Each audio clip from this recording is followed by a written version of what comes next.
ជំរាបសួរពុកម៉ែបងប្អូនអរគ្នាត្រឡប់មកជួបខ្ញុំជាថ្មីថ្ងៃនេះខ្ញុំនឹងនាំពុកម៉ែបងប្អូនមកស្ដាប់ការសម្រាយរឿង A Shop for Killer Season 2 វគ្គទី1និងវគ្គទី2នៅវគ្គទី1រឿងបានបង្ហាញការពិតថាពូជីនមែនមិនបានស្លាប់ដោយតែគ្រប់គ្នាបានគិតនោះទេការស្លាប់របស់គាត់គ្រាន់តែជាផែនការបោកបញ្ឆោតដើម្បីទាក់ទាញចំណាប់អារម្មណ៍របស់អង្គការបាប៊ីឡននិងបើកឱកាសឲ្យក្រុមរបស់គាត់ចូលវាយប្រហារមូលដ្ឋានសម្ងាត់របស់ពួកគេជីនមែនបានសហការជាមួយប៉ាស៊ីងប៉ូលីសជីនវូនិងឆោសឹងគោលដៅរបស់ពួកគេមិនមែនចូលទៅសម្លាប់មនុស្សតែមួយនាក់នោះទេប៉ុន្តែគឺការលួចយក server សម្ងាត់របស់ Babylon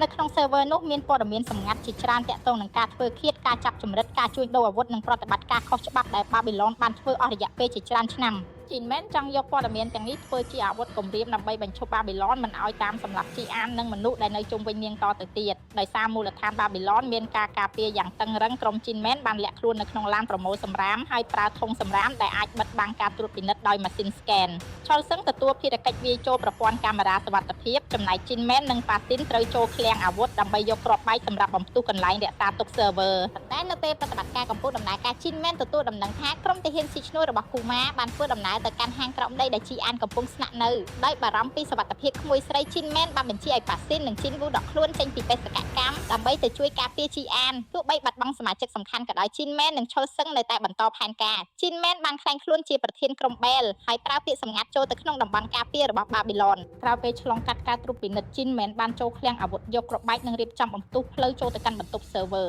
ចំណែកឆុលសឹងបានគ្រប់គ្រងកាមេរ៉ានិងប្រព័ន្ធសុវត្ថិភាពដើម្បីបើកផ្លូវឲ្យគាត់មិនយូរប៉ុន្មានអ្នកយាមបានចាប់ផ្ដើមសង្ស័យព្រោះពួកគេបានឃើញបែលនៅពីរកន្លែងក្នុងពេលតែមួយបាប៊ីឡនក៏បានដឹងថាប្រព័ន្ធរបស់ពួកគេត្រូវបានគេវាយប្រហារហើយបញ្ជាឲ្យទាហានទាំងអស់ចេញតាមចាប់អ្នកលួចចូលដែលពិតបានប្រឈមមុខជាមួយជីនមែនហើយការបាញ់ប្រហារយ៉ាងសាហាវក៏បានផ្ទុះឡើងទោះបីត្រូវឡោមព័ទ្ធក៏ដោយជីនមែននៅតែអាចបញ្ចប់បេសកកម្មនិងយក server សម្ងាត់របស់បាប៊ីឡនចេញមកបាននៅចុងវគ្គទី1អង្គការបាប៊ីឡនចាប់ផ្ដើមដឹងថាជីនមែននៅមានជីវិតនិងបានក្លាយជាគ្រោះថ្នាក់ដ៏ធំបំផុតសម្រាប់ពួកគេក្នុងពេលជាមួយគ្នានោះស្ត្រីម្នាក់ដែលមានរហស្សនាមថា Sigma ក៏ត្រូវបានថ្នាក់លើកោះហៅដើម្បីចូលរួមដោះស្រាយបញ្ហាជីនមែនចូលមកដល់វគ្គទី2ក្រុមរបស់បាប៊ីឡនបានចូលឆែកឆេរផ្ទះនិងមូលដ្ឋានរបស់ជីនមែនពួកគេបានរកឃើញផ្លូវសម្ងាត់នៅក្នុងបន្ទប់ទឹកប៉ុន្តែជីនមែនបានរៀបចំអន្ទាក់និងជញ្ជាំងការពារគ្រាប់កាំភ្លើងទុកជាមុនធ្វើឲ្យក្រុមអ្នកវាយប្រហារត្រូវដកថយបន្ទាប់មកជីនមែនបាននិយាយការពិតជាមួយជីអានគាត់សារភាពថាហាងលក់អាវុធមើលទៅហោបត្រូវបានបង្កើតឡើងដើម្បីរកអំណាចនិងធនធានសម្រាប់ការពារនាងប៉ុន្តែជីអានមិនអាចទទួលយកការរស់នៅក្នុងពិភពដែលត្រូវសម្លាប់អ្នកដទៃដើម្បីការពារខ្លួនឯងបានឡើយជីអានប្រាប់ពូរបស់នាងថានាងចង់ចាក់ចេញពីពិភពរបស់អ្នកសម្លាប់ហើយរស់នៅតាមផ្លូវដែលនាងជ្រើសរើសដោយខ្លួនឯងជីនមែនគោរពការសម្រេចចិត្តរបស់នាងនិងប្រគល់អត្តសញ្ញាណថ្មីឲ្យនាងក្រុមឈ្មោះលីអារីនមុនពេលចាក់ចេញមិត្តរបស់ជីនមែនក៏បានប្រគល់ឧបករណ៍ទំនាក់ទំនងនិងសម្ភារៈការពារខ្លួនមួយចំនួនឲ្យជីអានប្រើនៅពេលមានអាសន្នក្រុមឈ្មោះអារីនជីអានបានផ្លាស់ទៅរស់នៅលើកោះតូចមួយឈ្មោះហាណាំដូ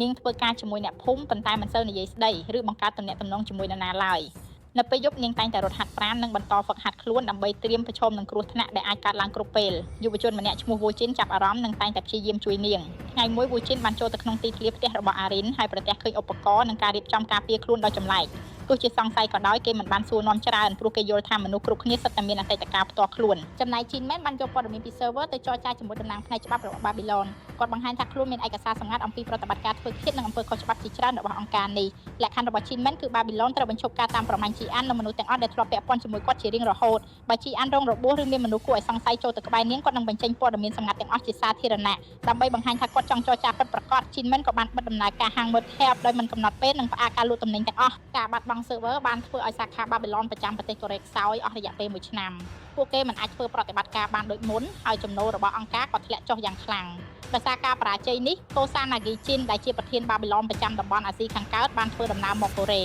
នាងបានដកលោកលីយ៉ុងហានចេញពីតំណែងនិងប្រកាសថាបែលត្រូវស្ថិតក្រោមការបញ្ជារបស់នាង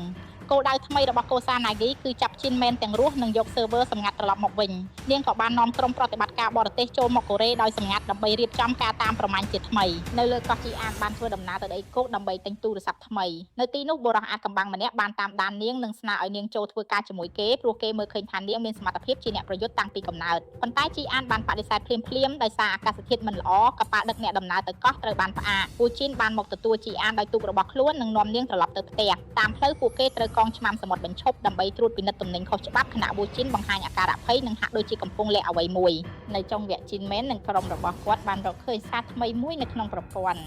ធសារនោះបានប្រកាសផ្តល់ប្រាក់រង្វាន់ចំនួន$2 លានសម្រាប់អ្នកដែលអាចស្វែងរកជីអានបាន នេះបង្ហាញថាទោះបីជីនមែនបានចរចាឲ្យបាប៊ីឡុនបញ្ឈប់ការតាមប្រម៉ាញ់ក៏ដោយក៏ជីវិតស្ងប់ស្ងាត់របស់ជីអានមិនអាចបន្តបានយូរទៀតឡើយអ្នកសម្លាប់មកពីគ្រប់ទិសទីនឹងចាប់ផ្ដើមតាមស្វែងរកនាងហើយសង្គ្រាមរវាងជីនមែននិងបាប៊ីឡុនក៏កំពុងត្រៀមផ្ទុះឡើងជាថ្មីសូមអរគុណដែលបានស្ដាប់សង្ឃឹមថាការសម្រាយនេះជួយឲ្យពុកម៉ែបងប្អូនទាំងអស់គ្នារំសាយភាពតានតឹងបានមួយគ្រាជួបគ្នានៅរឿងបន្ទាប់